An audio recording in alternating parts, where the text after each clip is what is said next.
I want to make a very clear message to say that we absolutely understand that people will want to have their voice heard in relation to the shocking attack of last night, and that can be done in a very peaceful and dignified way.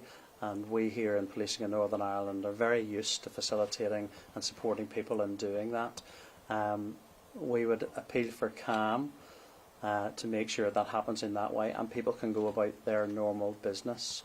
I do not want to make the shop owners or other businesses feel that they are under threat or that they should be worried, nervous or concerned. Clearly people will make their own judgments around it, and I absolutely understand that, but we are here to facilitate protest in a way that is peaceful.